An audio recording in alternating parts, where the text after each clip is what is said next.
Salve o Colégio Santa Maria, parabéns por tantos anos de esplendor da tua nobre história. E aí pessoal, estamos aqui agora para mais uma videoaula, tá bom? Dando continuidade ao conteúdo e fazendo a conclusão, o fechamento aí do conteúdo, tá bom? Nós estamos aqui falando agora em história, para vocês aí no quarto ano, sobre a migração para o centro-oeste. Lembrando aí que foi a época, tá, dando seguimento, continuação àquela parte do conteúdo que falava do êxodo rural. As pessoas muitas vezes saíam das regiões mais pobres do país, né, no caso a região nordeste, e iam em direção aos grandes centros, mais especificamente o sudeste, que estava se desenvolvendo com o processo de industrialização, e também as lavouras do café, não é isso? E também a região sul também do Brasil, que também estava começando aí a se despontar aí nesse, digamos assim, nesse leque de oportunidades de trabalho. Então as pessoas saíam fugindo também das secas que estavam acontecendo na região nordeste, tá? Indo com suas famílias em busca de melhores condições. Bom, sobre essa temática a gente vai dar continuidade agora nesse conteúdo. Espero que vocês assistam essa aula com bastante atenção, para que não fique nenhuma dúvida. Veja bem, as migrações para o centro-oeste. Só lembrando que as páginas estão na página do livro 263 até a página 263, perdão, e também 264, as duas páginas, 63 e 64, 263 e 264 do livro, tá bom? São onde estão as atividades. Meus queridos, o módulo é o módulo 3 e o capítulo aí, o capítulo 5, tá bom? Veja bem, migrações para o centro-oeste. A construção de Brasília em 1956, tá? Na região centro-oeste do Brasil, atraiu trabalhadores de diferentes regiões do Brasil. Principalmente, lembre aqui, ó, do Nordeste, tá bom? Que eram os chamados candangos. Esses candangos aí eram trabalhadores, tá? Que saíam do Nordeste, tá? Acostumados com o trabalho puxado, em horários quentes do dia. Por quê? Porque a construção de Brasília era algo com data marcada. Foi uma cidade que foi planejada nos seus mínimos detalhes. Por mais que você imagine o quanto Brasília foi bem projetada, tá? Ainda é pouco.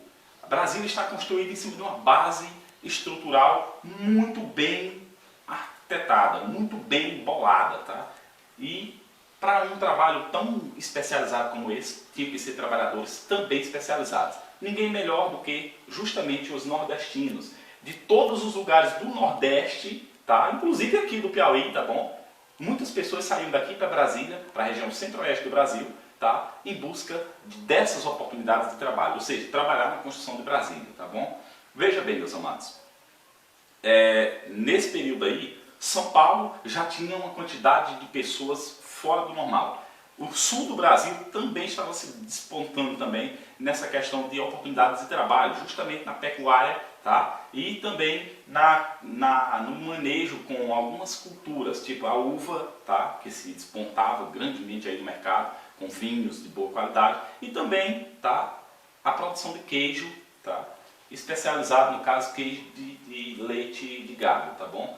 Veja bem, mas a grande sacada aí foi a construção de Brasília. Veja bem, foi um impulso aí na economia do país, né, na época do presidente Juscelino Kubitschek, tá? Na verdade um grande herói aí para nossa pátria, por quê? Porque aquele cara tinha ideias muito boas, tá? Infelizmente morreu de uma forma muito trágica e deixou aí o Brasil já respirando ares de modernidade, tá bom? E o primeiro presente dele aí para os brasileiros foi justamente a construção de uma capital visando nos seus mínimos detalhes as melhores e mais bonitas capitais do mundo, tá bom? Então hoje nós temos uma capital aqui no país que não dá inveja a nenhuma capital do mundo. Por quê? Porque Brasília é especificamente uma capital belíssima. Veja bem, ao término das obras, muitos desses candangos, que eram trabalhadores nordestinos, ficaram morando na cidade ali, nos arredores de Brasília, tá? E alguns deles até na região central mesmo, tá? Alguns conseguiram até prosperar bem naquela região e deixaram seus familiares muito bem, tá? Veja bem, os imigrantes do sul, agora falando aí sobre o sul, ó. Por volta de 1970, muitos imigrantes do sul também começaram, né, migraram para a região centro-oeste, onde era mais fácil adquirir terras. Então, passaram a desenvolver agropecuária e cultivar alimentos. Lembrem que eu falei agora há pouco que no sul do Brasil tá? Muitas pessoas começaram a ir para aquela região para trabalhar com o manejo do gado e produção de queijo, tá bom? Aí o que acontece? No meio, digamos assim, com o passar do tempo, quando Brasília já estava bem estruturada, já bem iniciada aí, muitos trabalhadores deixaram o sul do país, tá? E se distanciaram aí para Brasília. Por quê? Para aquela região de Brasília ali, o centro-oeste, tá bom? Toda a região centro-oeste. Por quê? Região de Cerrado, terras férteis, tá bom? Outra coisa, a chamada terra vermelha, tá? Só para você saber. Terra resultante da decomposição de rochas que tinham origem na erupção vulcânica. Então, solo muito fértil. Aí o que acontece? Propício à criação de gado.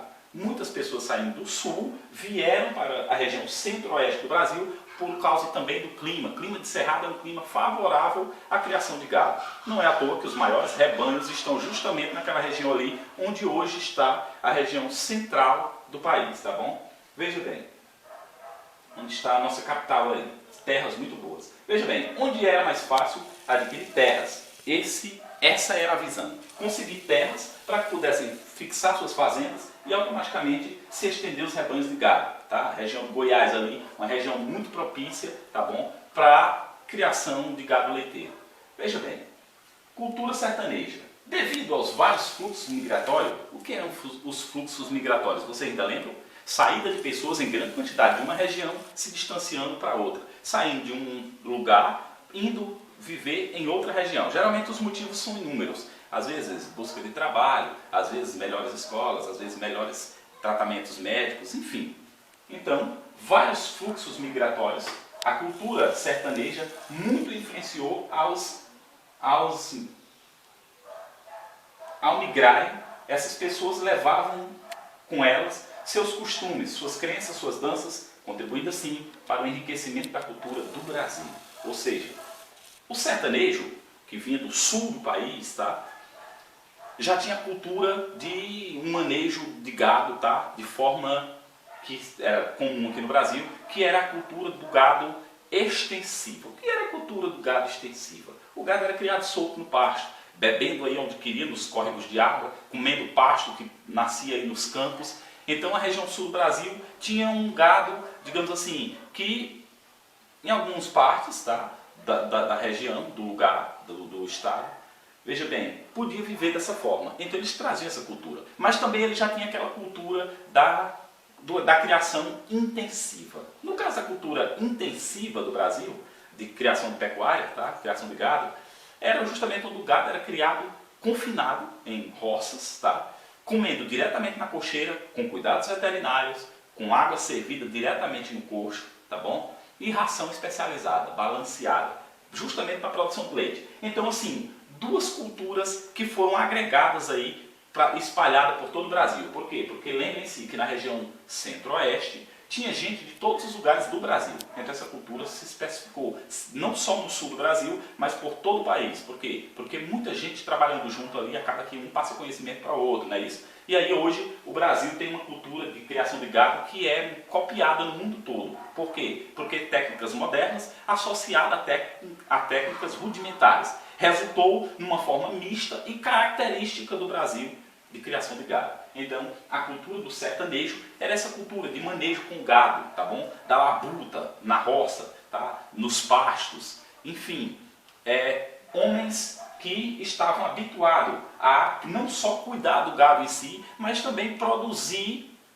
derivados da produção do gado. Por exemplo, com leite se fazia um queijo de ótima qualidade, o queijo brasileiro, tá? Só para você saber, o queijo mineiro mais especificamente, é o melhor do mundo, tá? E outros produtos eram feitos à base do manejo do gado, aí, resultante do manejo do gado. No caso do couro, que é tirado do gado, cintos, bolsas, sapatos, né? Outra coisa, na produção de carnes, nós nos especificamos nos melhores mercados do mundo. Por quê? Porque a carne do gado brasileiro, ela é cobiçada no mundo todo, tá bom? Então assim, a pecuária se fixou nesse período aqui e nessa região central do Brasil, e, portanto, é uma das maiores regiões produtoras de gado, né, criadoras de gado, onde a pecuária se destaca com maior facilidade e é onde existem os maiores rebanhos. Então, assim, justamente por essa razão, pelo fluxo migratório de pessoas que vieram de todas as regiões, conhecimento agregado, conhecimento, digamos assim, misturado ali e uma cultura voltada para a cultura do sertanejo, né, esse manejo na criação das fazendas. Meus amados, chegamos ao final, eu espero que não tenha ficado nenhuma dúvida sobre essa parte. A gente vai deixar aí a atividade que fica na página 263 e 264, tá bom? Responda essa tarefa porque logo a gente volta corrigindo ela para vocês e concluindo aí o conteúdo, tá bom? Um abraço a todos e até a próxima vídeo.